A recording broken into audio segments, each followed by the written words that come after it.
الحمد للہ رب العالمین والصلاة والسلام علی سید المرسلین اما بعد فاعوذ باللہ من الشیطان الرجیم بسم اللہ الرحمن الرحیم پڑھیے الصلاة والسلام علیک یا رسول اللہ، الصلاة والسلام علیک یا حبیب اللہ، الصلاة والسلام علیک یا نبی اللہ وعلى آلك وأصحابك یا نور اللہ۔ نویت سنت الاعتکاف، کعبے کے بدر الدجا، طیبہ کے شمس الضحیٰ، شافع روز جزا، دافع جملہ بلا، مکی مدنی مصطفیٰ صلی اللہ تعالی علیہ وسلم کا فرمان برکت نشان ہے کہ جس نے مجھ پر 1000 مرتبہ درود پاک پڑھا وہ اس وقت تک مرے گا نہیں جب تک جنت میں اپنا مقام نہ دیکھ لے۔ سبحان اللہ، جس نے مجھ پر 1000 مرتبہ درود پاک پڑھا وہ اس وقت تک مرے گا نہیں جب تک جنت میں اپنی جگہ نہ دیکھ لے۔ تو کیسی پیاری حدیث پاک ہے، اور گویا کہ جنت کی خوشخبری دی جا رہی ہے۔ تو کون نہیں چاہتا کہ جنت میں جائے، اور مرنے سے پہلے ہی اگر جنت میں اپنی جگہ دیکھ لے۔ سبحان اللہ، کیا ہی پیاری بات ہے۔ تو نیت کرتے ہیں کہ کون کون مرنے سے پہلے اپنے جنت میں جگہ دیکھے گا۔ تو کیا کرنا ہے؟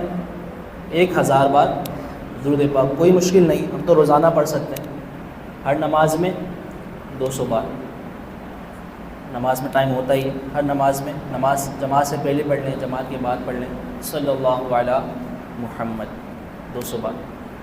تو انشاءاللہ اس کی برکت سے ہمارا بیڑا پار ہو جائے گا۔ آئیے اصول برکت کے لیے میں ایک بار درود پاک پڑھ لیتے ہیں۔ صلو علی الحبیب صلی اللہ تعالی علی محمد صلی اللہ تعالی علیہ وآلہ وصحبہ وبارک وسلم علیہ۔ ایک صحابی نبی کریم صلی اللہ تعالی علیہ وسلم سے گفتگو فرما رہے تھے۔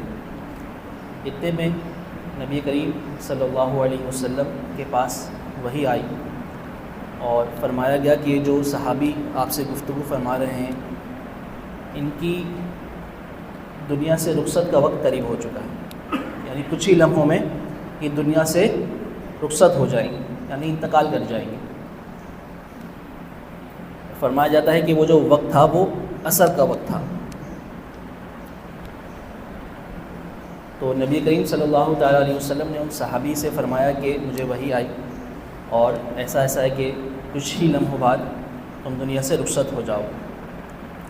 تو وہ صحابی پیارے آقا صلی اللہ تعالیٰ علیہ وسلم سے عرض کرتے ہیں کہ حضور میری زندگی کے چند ہی لمحات باقی ہیں، تو مجھے کوئی ایسا عمل بتا دیجئے جو اس وقت میرے لیے سب سے زیادہ فائدہ مند ہو۔ تو نبی کریم صلی اللہ تعالیٰ علیہ وسلم نے ان صحابی سے فرمایا کہ تم علم دین سیکھنے میں لگ جاؤ۔ کس میں؟ علم دین سیکھنے میں لگ جاؤ۔ فرماتے ہیں پھر مغرب سے پہلے ان صحابی کا انتقال ہو گیا۔ تو علماء فرماتے ہیں کہ اگر اس وقت سب سے افضل عمل کوئی ہوتا تو نبی کریم صلی اللہ علیہ وسلم وہ فرماتے۔ تو نبی کریم صلی اللہ تعالیٰ علیہ وسلم کے نزدیک سب سے افضل عمل کیا تھا؟ علم دین سیکھنا۔ تو یہ ہے علم دین سیکھنے کی اہمیت، فضیلت، کہ کتنا ضروری ہے علم دین سیکھنا۔ کہ آخری لمحوں میں بھی کیا فرمایا جا رہا ہے، مطلب کیا کر لیں گے وہ صحابی آخری لمحے علم دین سیکھ کے کس پہ عمل کر لیں گے، لیکن صرف علم دین سیکھنا ہی کتنا بڑا عمل ہے۔ ابھی تو عمل شروع نہیں ہوا، اب جو سیکھیں گے اس پہ عمل شروع نہیں ہوا، نہ ان کے پاس ٹائم ہے، لیکن صرف علم دین سیکھنا ہی کتنا بڑا عمل ہے اور کتنی فضیلت والا عمل ہے۔ فرماتے ہیں کہ علم دین کی مجلس میں لمحہ بھر بیٹھنا، ایک لمحہ کیا ہوتا ہے؟ آنکھ کھلی، پلک بند کر کے کھولا، ایک لمحہ گیا۔ تو علم دین کی محفل میں لمحہ بھر بیٹھنا 1000 رکعت نوافل پڑھنے سے افضل ہے۔ 1000 رکعت نوافل پڑھنے میں کتنا ٹائم لگتا ہے؟ یہ نہیں، بلکہ اس کے ساتھ ساتھ 1000 جنازوں میں شرکت کرنے سے بھی افضل ہے، اور 1000 مریضوں کی عیادت کرنے سے بھی افضل ہے۔ یہ ہے علم دین کی برکت اور اس کی فضیلت۔ سبحان اللہ عز و جل۔ اللہ پاک ہمیں بھی علم دین محبت کے ساتھ، جذبے کے ساتھ سیکھنے کی توفیق عطا فرمائے۔ تو یہ جو ہماری محفل ہے یہ علم دین کی محفل ہی ہے، تو اس کی اہمیت سمجھیں، ہم کتنا کچھ یہاں سے سیکھ کر اٹھ رہے ہیں۔ بہت سی چیزیں ہمیں پہلے سے بھی پتہ ہوں گی تو وہ ریوائز ہو رہی ہیں، کچھ نہیں پتہ تو اگر ایک مسئلہ بھی ہمیں پتہ چل رہا ہے تو کتنی بڑی پریشانی ہماری حل ہو رہی ہے۔ سبحان اللہ عز و جل، اللہ پاک ہمیں عمل کرنے کی توفیق عطا فرمائے۔ الحمدللہ مسجد میں موجود ہیں، اور مسجد اللہ پاک کا گھر ہے، اس کا ادب، اس کا لحاظ ہم سب پر رکھنا ضروری ہے، واجب ہے ہم پر۔ تو اولاً مسجد کی کچھ آداب عرض کرتا چلوں، کیونکہ ہم معتکف ہیں، ہم سے غلطیاں ہو جاتی ہیں، یہ چیزیں ہمیں پتہ چلی، مسجد کے آداب اگر ہمیں پتہ چلیں گے تو انشاءاللہ ان سے ہم بچ سکیں گے۔ تو علماء فرماتے ہیں کہ مسجد کے اندر جو ہے اس کا ادب ایسا ہے کہ آپ زور سے تیز چلے بھی نہ، مطلب ایسے بھی نہ چلیں کہ چلنے میں آواز پیدا ہو، جو دھمک پیدا ہوتی ہے نا چلنے میں، اس سے بھی بچنے کا فرمایا گیا ہے علماء کرام، کہ اس طرح کی مسجد کے اندر آواز بھی نہیں آنی چاہیے، یہ مسجد کا ادب ہے۔ جب وضو کریں مسجد کے اندر، مسجد کے وضو خانے سے، تو جو وضو کے پانی کے قطرے ہوتے ہیں وہ مسجد میں نہ گریں، وہ وضو خانے میں آرام اچھی طریقے سے آپ صاف کر لیں، پوچھیں نہ، تولیے سے پوچھنے سے منع فرمایا گیا کہ ہلکی سی تری وضو میں باقی رہنی چاہیے، لیکن جو پانی ٹک پک رہا ہو تو یہ مسجد میں گرانے سے منع کیا گیا، بلکہ ناجائز تو کہا گیا کہ مسجد کے فرش پر وضو کا پانی گرانا ہی ناجائز ہے۔ تو وضو ہم کر رہے ہوتے ہیں تو ہم کیونکہ معتکف ہیں تو ہمیں اس بات کا خاص خیال رکھنا چاہیے کہ کیونکہ پانی کب ٹپکے گا، جب جماعت کا وقت کم ہوگا، جماعت کھڑی ہونے والی ہوگی تو جلدی جلدی جماعت پانے کے لیے ہم جلدی جلدی آ رہے ہوں گے، تو جماعت سے پہلے ہی چاہے آپ معتکف ہوں یا نہ ہوں، کم سے کم 20 سے 25 منٹ پہلے وضو کر لیں، تاکہ آرام سے وضو خانے کے اندر جو پانی ٹپکنے ہیں وضو کے وہ ٹپک جائیں۔ وضو کا جو پانی ہوتا ہے وہ ناپاک نہیں ہوتا، وہ ناپاک نہیں ہوتا، لیکن مسجد کیا کرنا ہے، ہم نے پاک صاف رکھنی ہے، پاک بھی رکھنی ہے، اور گندا پانی تو ہے نا، پانی جسم سے لگ گیا، مستعمل پانی تو ہے نا، تو وہ مسجد میں نہیں گرانا، جان بوجھ کے گرائیں گے، ویسے بھی گرائیں گے تو ناجائز ہے، تو اس سے ہمیں بچنا ہے۔ اسی طرح مسجد میں چھینک کی آواز، زیادہ زور سے چھینکنے سے بھی منع کیا گیا، جو چھینک کی آواز ہوتی ہے، اگر چھینک آ رہی ہے تو چھینک کی آواز کو دبائیں، زیادہ زور سے آواز مسجد میں نہیں آنی چاہیے۔ اس طرح ڈکار کی آواز، جو کھاتے پیتے ہیں ہم، ڈکار کی آواز بھی مسجد میں نہیں آنی چاہیے۔ اس طرح ری خارج کرنا، یہ مسجد میں بالکل ہی ممنوع ہے، مسجد میں ری خارج کرنا۔ تو اس کے لیے کہا گیا ہے کہ معتکف تو خاص طور پہ اس چیز کا اہتمام کرے کہ وہ کم ہی کھائے، کیونکہ جب کم کھائے گا تو اس کی طرح کی حاجت بھی کم ہی ہوگی، کیونکہ مسجد میں ری خارج کرنا، اگر باہر سے کوئی آئے گا اس کو تو منع ہے، لیکن معتکف ہے تو اس کے لیے یہی ہے کہ کم کھائے، تاکہ اس طرح کے معاملات اس کے ساتھ کم ہوں۔ اس طرح جمائی، زور سے جمائی لینا بھی منع کیا گیا ہے، اور جمائی تو کہا گیا ہے کہ جمائی یہ شیطان کی طرف سے ہوتی ہے، جو جمائی لیتے ہیں نا، منہ کھولتے ہیں، تو کہا گیا یہ شیطان کی طرف سے ہوتی ہے، اور جب کوئی منہ کھول کے، پورا منہ کھول کے جمائی لیتا ہے تو شیطان اس کے منہ میں تھوک دیتا ہے، تو کہا گیا کہ مسجد میں تو بالکل ہی جمائی نہ لی جائے، اور اگر جمائی آئے بھی تو اس کو بند کرے، کوشش کرے کہ جمائی کے اندر منہ نہ کھلے، اور الٹا ہاتھ منہ پہ رکھ لے، اور الٹا ہاتھ منہ پہ رکھ لے۔ اور مسجد میں ہنسنا، یہ تو کہا گیا ہے کہ مسجد میں کہکا لگا کے ہنسنا ایک قبر کو اندھیرا کرتا ہے، قبر کے اندر تاریکی پیدا کرتا ہے۔ اگر کوئی شخص مسجد میں ہنستا ہے کہکا لگا کے تو اس سے اس کی قبر میں اندھیرا ہوتا ہے۔ مسجد میں ہم کیوں آتے ہیں؟ قبر کو روشن کرنے کے لیے، نماز پڑھیں گے تو نماز سے قبر کیا ہوگی؟ روشن ہوگی، نور پیدا ہوگا، لیکن اگر ہم مسجد میں ہنسیں گے تو اس سے قبر میں تاریکی پیدا ہوگی، اندھیرا پیدا ہوگا۔ ہنس سکتے ہیں، ہنسنے سے مراد تبسم، اور تبسم سنت بھی ہے، مسکرانا جس میں صرف دانت ظاہر ہوں، لیکن ایسا ہنسنا جس سے آواز پیدا ہو یہ منع ہے۔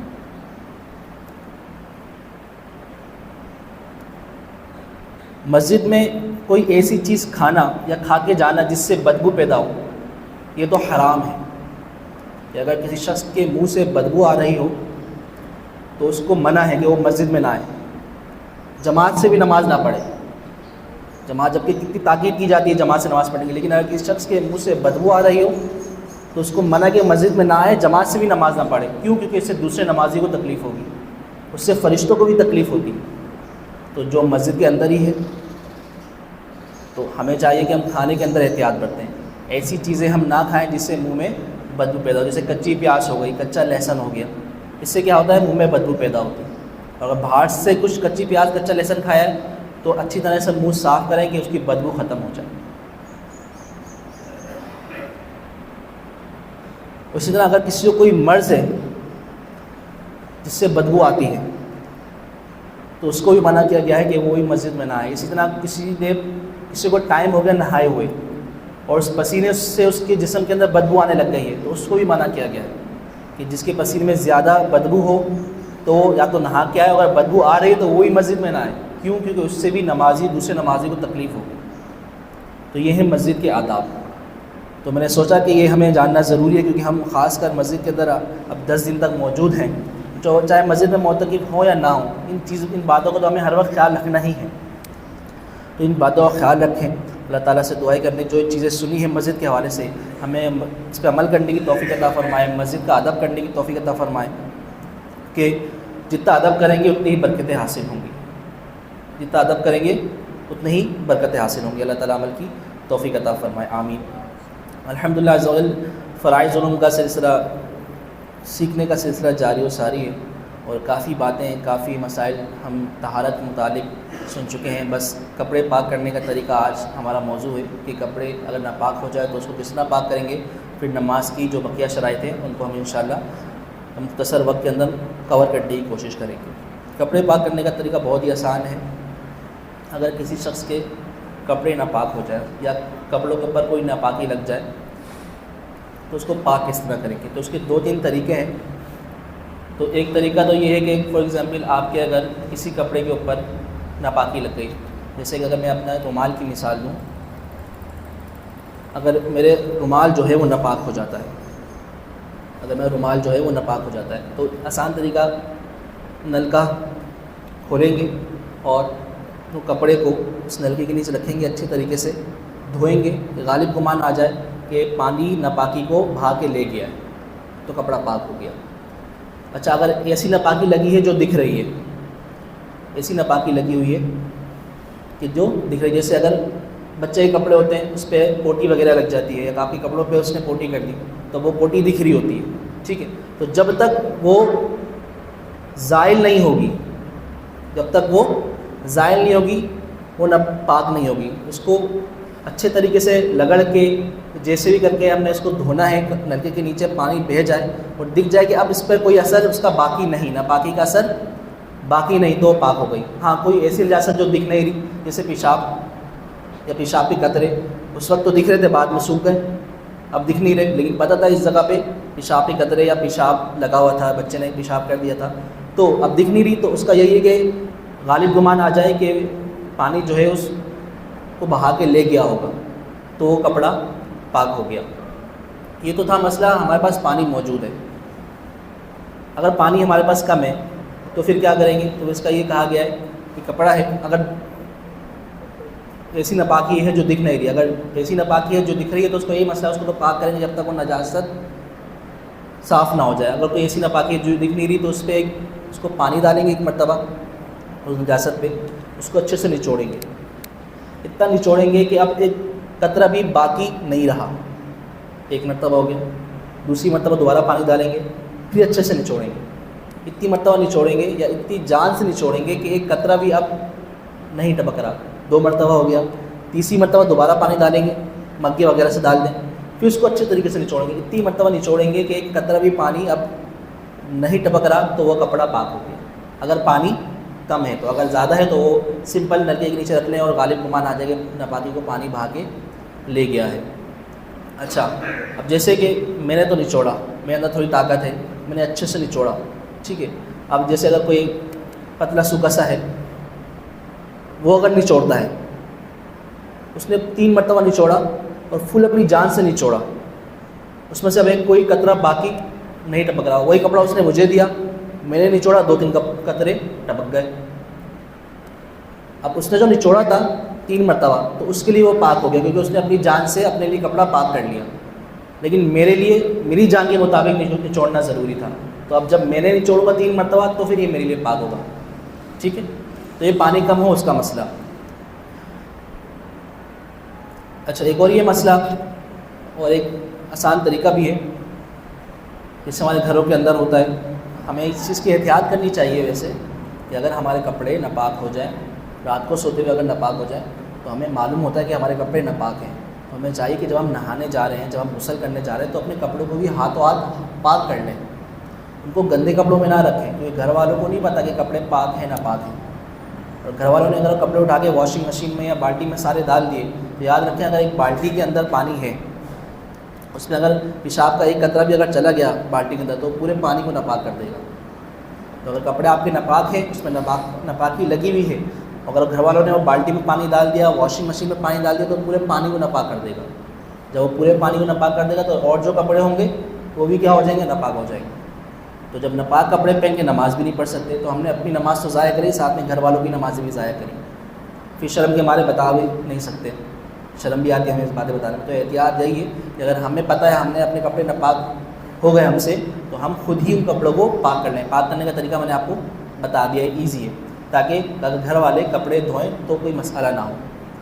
چلیں اگر آپ نے بے دہانی میں آپ نے بولا چلو میں صبح دھو دوں گا، کل دھو دوں گا، پرسوں دھوں گا، یا ویسے ہی ناپاک کپڑے تھے اور گھر والوں نے کپڑے ڈال دیے اور وہ ہو گئے کپڑے ناپاک. اب آپ کو یاد آیا کہ وہ کپڑے تو ناپاک ہو گئے، آپ نے گھر والوں کو بتانا بھی ہے کہ آپ نے پاک کرنا بھی ہے. تو اب کیسے پاک ہوں گے کپڑے سارے؟ تو اس کا بھی ایک آسان طریقہ ہے. اس کا ایک آسان طریقہ یہ ہے کہ اب کپڑے تو سارے ہو گئے ناپاک، بالٹی کے اندر پانی بھرا آپ نے، کپڑے سارے بالٹی کے اندر ڈالے، صحیح، اور اوپر سے نلکا کھول دیا. بالٹی لی، کپڑے بالٹی میں ڈالے، اوپر سے نلکا کھول دیا، پانی بھر رہا ہے، بڑھتے بڑھتے بڑھتے بڑھتے بالٹی بھر گئی، بالٹی کے اندر کپڑے ہیں، اب پانی بالٹی سے بہنے لگ گیا، پانی بالٹی سے نکل کے باہر بہنے لگے. تو آپ نے کیا کرنا ہے؟ یا تو کوئی ڈنڈا لے لیں، کوئی چیز لیں جس سے کپڑوں کو بالٹی کے اندر کر لیں، یا اپنے ہاتھ سے ہی کپڑوں کو بالٹی کے اندر کر لیں. کپڑے بالٹی کے باہر نہیں ہونے چاہیے، اس کا کوئی بھی حصہ بالٹی کے باہر نہیں ہونا چاہیے. نلکا کھلا ہوا رکھیں، پانی بہتا رہے، اتنی دیر تک بہہ جائے کہ آپ کو گمان ہو جائے کہ اب وہ نجاست بہا کے لے گیا ہوگا.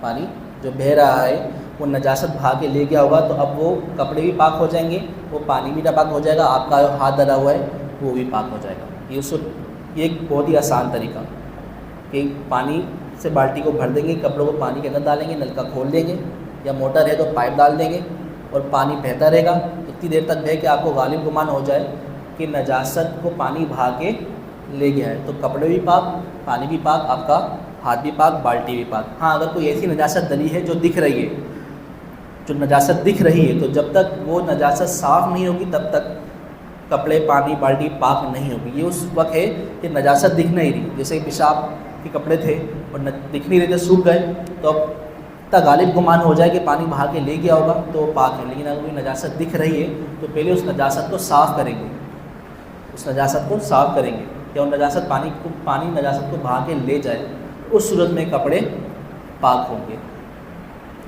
تو یہ 3 طریقے تھے کپڑے پاک کرنے کا آسان طریقہ. پانی کم ہے تو نچوڑنے والا طریقہ، نلکے کے نیچے کر لیں یا بالٹی میں پانی بھر کے بہتر ہے پانی، اور کپڑے بھی پاک ہو جائیں گے، پانی بھی پاک ہو جائے گا اور بالٹی بھی پاک ہو جائے گی. کوئی ایسی چیز ہے کہ جس کو ہم نچوڑ بھی نہیں سکتے اور نہ ہی بالٹی میں ڈال سکتے، جیسے کہ کمبل ہو گیا. اب کمبل کو بالٹی میں کیسے ڈالیں گے یا اس کو نچوڑیں گے کیسے؟ کمبل اگر ناپاک ہو گیا، کارپیٹ ناپاک ہو گیا، چٹائی ناپاک ہو گئی، تو اس کو نہ نچوڑ سکتے ہیں اور نہ ہی بالٹی میں ڈال سکتے ہیں. تو اس کا یہ ہے کہ کارپیٹ کو دھو کے اس پہ پانی بہا کے اس کو سکھانے کے لیے رکھ دیں، یعنی ڈال دیں کسی چیز پہ، اور اس میں سے پانی ٹپکنا بند ہو جائے. گیلا ہے کوئی مسئلہ نہیں، لیکن پانی ٹپکنا بند ہو جائے. تو ایک مرتبہ ہو گیا، پھر دوسری مرتبہ دوبارہ کارپیٹ کے اوپر یا صرف اس حصے کے اوپر جس پر نجاست ہے اس پہ پانی ڈالیں گے، وہ بہا کے لے جائے گا، پانی ٹپکنا بند ہو گیا. 2 مرتبہ ہو گیا، تیسری مرتبہ دوبارہ پانی ڈالیں گے، پانی ٹپکنا بند ہو گیا، تو اب وہ کارپیٹ یا چٹائی یا کمبل پاک ہو گیا. کیونکہ ان چیزوں کو نچوڑ نہیں سکتے. یا کوئی ایسا کپڑا ہے جس کو نچوڑنے سے وہ کپڑا خراب ہو جائے گا، کوئی ایسا کپڑا ہے کہ جس کو نچوڑیں گے تو اس کپڑے کا کوئی فائدہ نہیں رہے گا استعمال کرنے کا، تو اس کا بھی یہی طریقہ ہے. پانی ڈالیں گے، تار پہ چھوڑ دیں گے، پانی ٹپکنا رک گیا، دوسری مرتبہ پانی ڈالیں گے، پانی ٹپکنا رک گیا، تیسری مرتبہ پانی ڈالیں گے، پانی ٹپکنا رک گیا، تو وہ کپڑا پاک ہو گیا. کوئی ایسی چیز جس میں نجاست جذب ہو جاتی ہے، جیسے کہ مٹی کے برتن، اس میں نجاست مٹکا ہو گیا، اس میں نجاست لگی اور مٹی کے اندر جذب ہو جاتی ہے، تو اس کا بھی یہی طریقہ ہے، اس کو ایک مرتبہ دھوئیں گے، پانی ٹپکنا بند ہو گیا، دوسری مرتبہ دھوئیں گے، پانی ٹپکنا بند ہو گیا، تیسری مرتبہ دھوئیں گے، پانی ٹپکنا بند ہو گیا، تو وہ چیز پاک ہو جائے گی۔ تو یہ آسان طریقہ کپڑے پاک کرنے کا، کوئی چیز ناپاک ہوئی اس کو پاک کرنے کا طریقہ۔ اس کے حوالے سے اگر کوئی سوال کرنا ہو کپڑے پاک کرنے کے طریقے کے حوالے سے، پھر انشاءاللہ ہم نیکسٹ نماز کے شرائط ہیں ان کی طرف چلیں گے۔ یہ کلیئر ہے؟ الحمدللہ۔ تو الحمدللہ ہماری نماز کی جو پہلی شرط تھی اس کو ہم نے پورا طریقے سے مکمل کر لیا، طہارت۔ اچھا، جس جگہ پہ نماز پڑھ رہے ہیں وہ اگر ناپاک ہے تو اس کو یہی کہ اس پہ پانی بہا دیں گے، پانی بہا دیں گے تو وہ جگہ پاک ہو جائے گی۔ تو الحمدللہ ہمارے جسم بھی پاک ہو گیا، ہمارے کپڑے بھی پاک ہو گئے، جس جگہ ہم نماز پڑھ رہے ہیں اس جگہ بھی نماز ہو گئی، تو ہماری طہارت الحمدللہ اب مکمل ہو گئی۔ لیکن ابھی بھی اس میں بہت ساری چیزیں باقی ہیں، میں کوشش کریے کہ مختصر اور جو بہت زیادہ ایشو آتے ہیں ان کو حل کروں، لیکن ابھی بہت ساری چیزیں طہارت کے اندر باقی ہیں۔ تو یہ انشاءاللہ سیکھتے رہیں گے، علم دین کی مجلس میں بیٹھتے رہیں گے، درس و بیان میں بیٹھتے رہیں گے، مختلف کورسز جو ہوں گے یا ہوتے ہیں ان میں شرکت کرتے رہیں گے تو انشاءاللہ یہ چیزیں ہمیں آ جائیں گی۔ یا الحمدللہ اردو پڑھ سکتے ہیں ہم، تو کتابیں موجود ہیں، کپڑے پاک کرنے کا طریقہ رسالہ ایک موجود ہے، اس طرح طہارت کے متعلق کتابیں ہیں، وہ پڑھیں تو انشاءاللہ جو بھی مشکلات ہوں گی ہماری اس سے حل ہو جائیں گی۔ نماز کی 6 شرائط تھی۔ پہلی شرط تھی طہارت، دوسری شرط تھی ستر عورت۔ کیا تھی دوسری شرط؟ کیا تھی دوسری شرط؟ کیا تھی؟ ستر عورت۔ ستر عورت سے کیا مراد ہے؟ ستر عورت سے کیا مراد ہے؟ دیکھیں، عورت کا معنی ہوتا ہے، عورت کا معنی کیا ہوتا ہے؟ عورت کا معنی ہوتا ہے چھپانے والی چیز۔ عورت کا معنی ہی کیا ہے؟ اگر عورت اپنے معنی کو ہی سمجھ لے نا تو وہ پردہ کرنے لگ جائے۔ عورت کا معنی ہی کیا ہے؟ چھپانے والی چیز۔ تو ستر عورت جسم کے حصے کو چھپانا۔ اب مرد کے لیے الگ ہے، عورت کے لیے الگ ہے۔ مرد کے لیے کیا ہے؟ ناف سے لے کے گھٹنوں کے نیچے تک، آگے پیچھے دونوں حصے کو، یہ مرد کا ستر عورت ہے، یہ مرد کی چھپانے والی چیز ہے، چاہے وہ نماز کے اندر ہو چاہے وہ نماز کے علاوہ ہو، بہر صورت مرد کو اس چیز کو چھپانا ضروری ہے۔ اگر بلا ضرور یا ویسے بھی اس کو دکھائے گا تو یہ حرام کام کرے گا اور اس کو حرام کا گناہ ملے گا۔ تو جو آج کل جو فیشن ہے، یہ چھوٹے چھوٹے جو ٹراؤزر پہن رہے ہوتے ہیں ہم، اور جس سے ہمارے گھٹنے دکھ رہے ہوتے ہیں، تو مرد کا گھٹنا بھی ستر کے اندر آتا ہے، یہ چھپانا لازمی ہے۔ اگر یہ کھول کے رکھے گا تو گناہ گار ہوگا، اور اگر کوئی دوسرا مرد بھی اگر کسی مرد کے گھٹنے کو دیکھے گا تو وہ بھی گناہ گار ہوگا۔ تو یہ مرد کا ستر عورت چاہے نماز کے اندر ہو چاہے نماز کے علاوہ ہو، یہ چھپانا ضروری ہے۔ اور عورت کا تو پورا جسم ہی ستر عورت ہے، عورت کا پورا جسم ہی۔ نماز کے اندر صرف وہ منہ کھول سکتی ہے، اپنی منہ کھول سکتی ہے، دونوں ہاتھ گٹے تک یہ کھول سکتی ہے، اور دونوں پاؤں ٹخنوں سمیت، یہ نماز میں اس کو اجازت ہے۔ باقی اس کا پورا جسم ہی کیا ہے؟ ستر عورت ہے، یہاں تک کہ اس کے بال بھی ستر عورت ہے۔ اگر کوئی ایسا باریک کپڑا پہن کے نماز پڑھے گی جس سے بال کی رنگت دکھ رہی ہے تب بھی اس کی نماز نہیں ہوگی۔ اس طرح مرد بھی اگر کوئی ایسا باریک کپڑا پہن کر نماز پڑھ رہا ہے جس سے اس کی رانوں کی رنگت دکھ رہی ہے، گھٹنوں کی رنگت دکھ رہی ہے، تب بھی اس کی نماز نہیں ہوگی۔ تو ایسا باریک کپڑا پہن کے بھی نماز نہیں پڑھنا جس سے ستر دکھے، اور عورت کا تو پورا جسم ہی کیا ہے؟ ستر ہے۔ تو چاہے باریک دوپٹہ پہن کے بھی نماز نہیں پڑھ سکتی جس سے بالوں کی رنگت دکھے، نہ اسے باریک کپڑے پہن کے نماز پڑھ سکتی ہے جس سے جسم کی رنگت ظاہر ہو۔ اور اگر کپڑا تو موٹا پہنا ہوا ہے لیکن کیا ہے؟ جسم کی حیت نظر آ رہی ہے۔ کپڑا تو موٹا ہے، جسم کی حیت جیسے کہ بالکل چپکا ہوا ہے جسم سے، اور جسم کی حیت دکھ رہی ہے، تو اس صورت میں نماز تو ہو جائے گی، لیکن بہتر ہے کہ اس صورت میں نماز نہ پڑھے، لیکن کسی دوسرے شخص کو اس شخص کی طرف نگاہ کرنے کی اجازت نہیں کہ جو اس کی حیت کو دیکھے۔ تو یہ ہے مرد کا ستر عورت اور عورت کا ستر عورت۔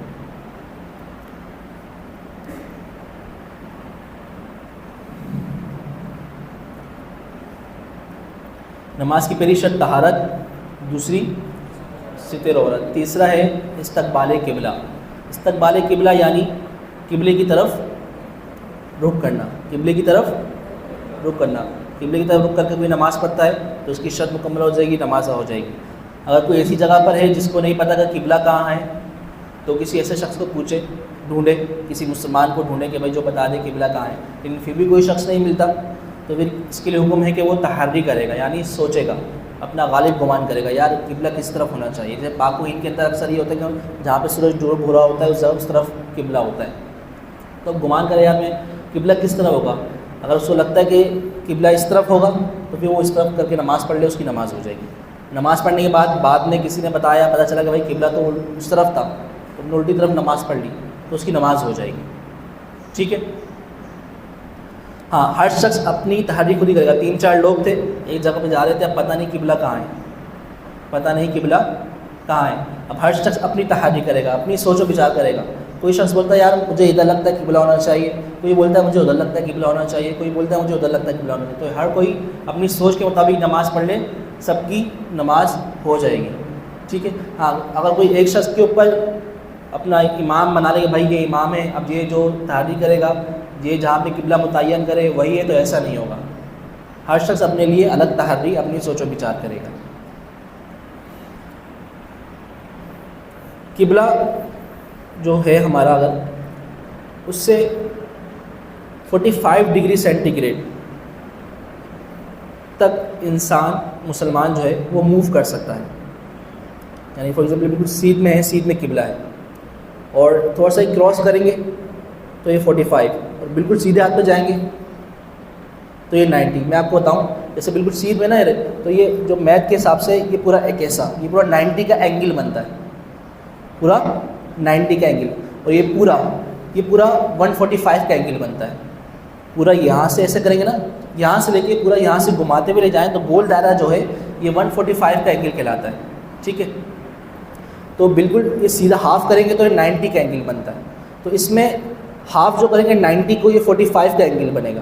تو فار ایگزامپل جیسے قبلہ میرا سامنے ہے تو مجھے اتنی اجازت ہے کہ میں 45 اینگل تک موو کر سکتا ہوں، سیدھے ہاتھ کی طرف بھی اور الٹے ہاتھ کی طرف بھی 45 اینگل تک موو کر سکتا ہوں. اگر میں 45 اینگل سے آگے بڑھوں گا تو میری نماز ٹوٹ جائے گی.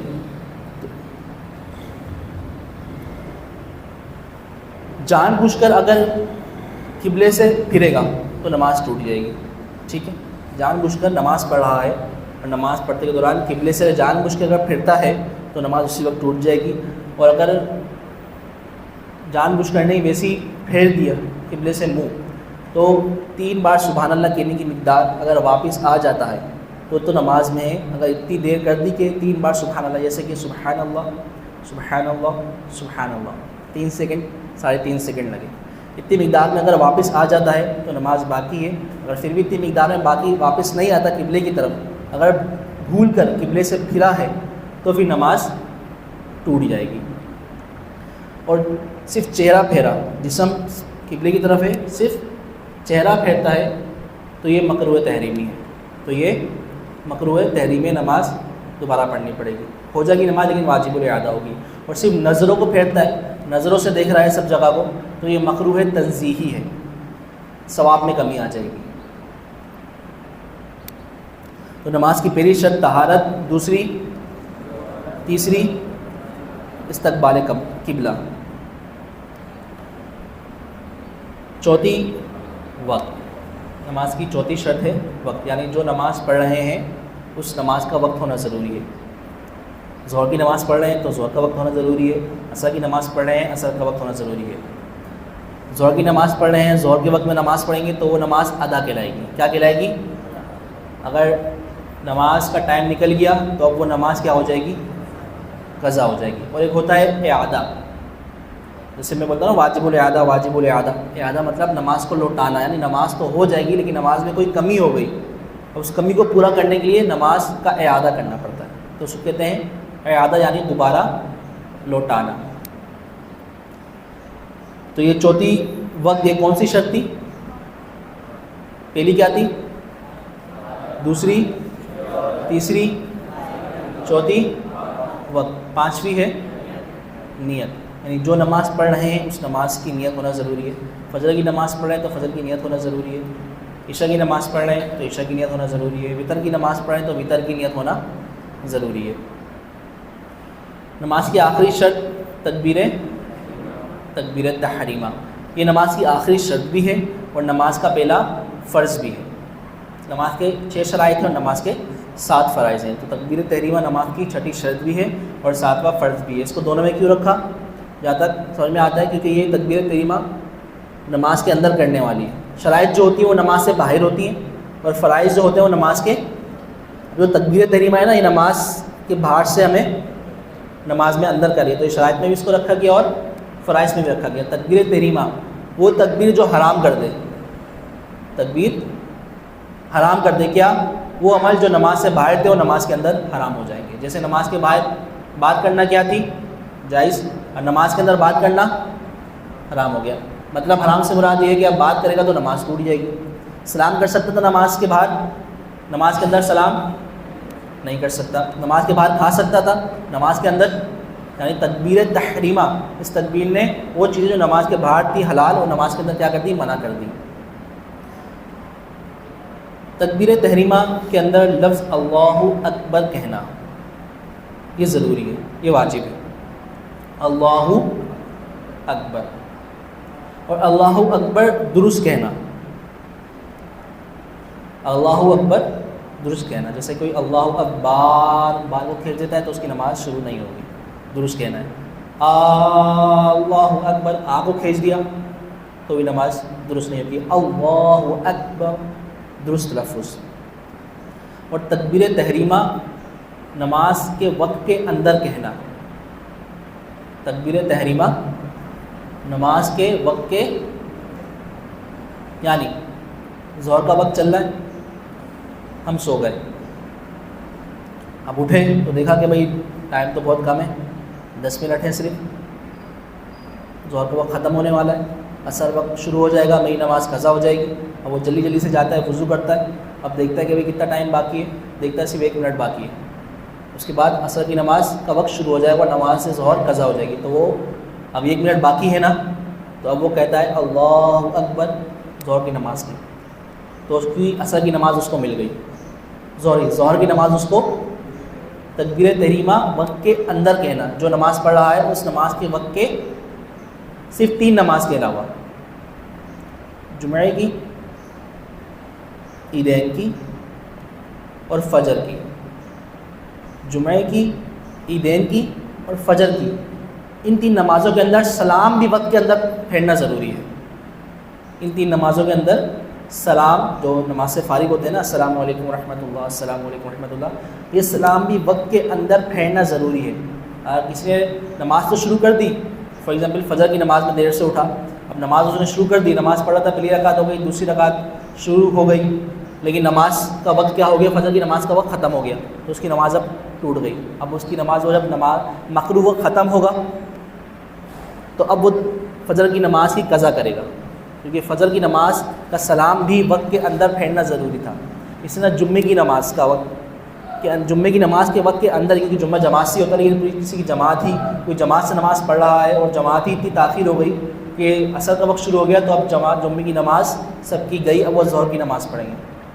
اس لیے جمعے کی نماز کا سلام بھی جمعے کے وقت کے اندر یا ظہر کے وقت کے اندر، کیونکہ جو ظہر کا وقت ہوتا ہے وہی جمعے کا وقت ہوتا ہے، تو اس وقت کے اندر پھیرنا ضروری. اس طرح عیدین کی نماز، عیدین کی نماز کا وقت کب سے شروع ہوتا ہے؟ جو فجر کے بعد کا جو مکروہ وقت ہے وہ ختم ہو جائے اور ضحوہ کبریٰ اس سے پہلے یہ عیدین کی نماز کا وقت ہوتا ہے. جو عید کی نماز پڑھتے ہیں، عید الاضحیٰ کی اور عید الفطر کی، یہ 2 نمازیں ہوتی ہیں، ان 2 نمازوں کا وقت بھی، سلام بھی اس کے وقت کے اندر پھیرنا ہی ضروری ہے. باقی اس کے علاوہ ظہر کی نماز، عصر کی نماز، مغرب کی نماز، عشاء کی نماز، اس کے وقت کے اندر آپ کو اگر تکبیر تحریمہ بھی مل گئی، اللہ اکبر بھی آپ نے کے لیے، آپ دوسری نماز کا وقت شروع ہو گیا تو آپ نے نماز کو حاصل کر لیا، پہلے سے آپ پوری نماز آرام سے مکمل کر لیں. تو تکبیر تحریمہ وقت کے اندر کہنا اور درست تلفظ کے ساتھ کہنا.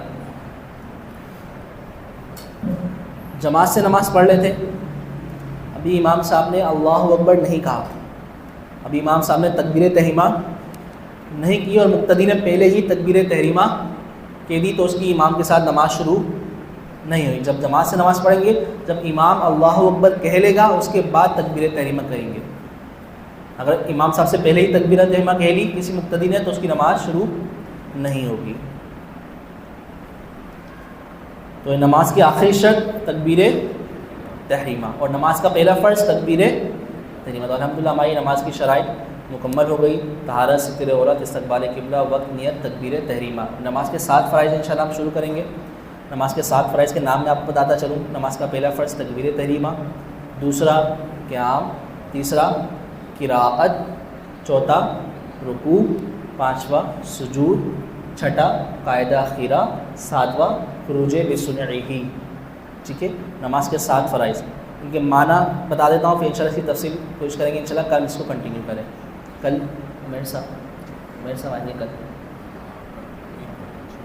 پھر انشاءاللہ جمعہ تو بدعہ ہے، سیٹرڈے کو ہوگا انشاءاللہ سیٹرڈے کو ہماری فضلوں کی نشست لگی، کل انشاءاللہ علامہ صاحب علامہ عمیر مدنی آخر دوپہر میں بیان فرمائیں گے۔ تو فرائض کے نام انشاءاللہ میں آپ کو بتا دیتا ہوں۔ تکبیر تحریمہ تو آپ کو واضح ہے۔ دوسرا فرض تھا کیا؟ قیام یعنی کھڑا ہونا، ٹھیک ہے۔ تیسرا فرض کیا تھا؟ قراءت، یعنی قراءت کرنا، سورہ فاتحہ، سورہ اخلاص، اس کی قراءت کرنا، یہ فرض ہے۔ اور چوتھا فرض کیا ہے؟ رکوع، یعنی رکوع کرنا، ٹھیک ہے۔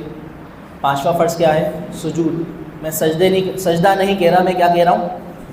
سجود سجدے کی جمع ہے، یعنی 2 سجدے کرنا، ہر رکعت میں 2 سجدے کرنا، یہ کیا ہے؟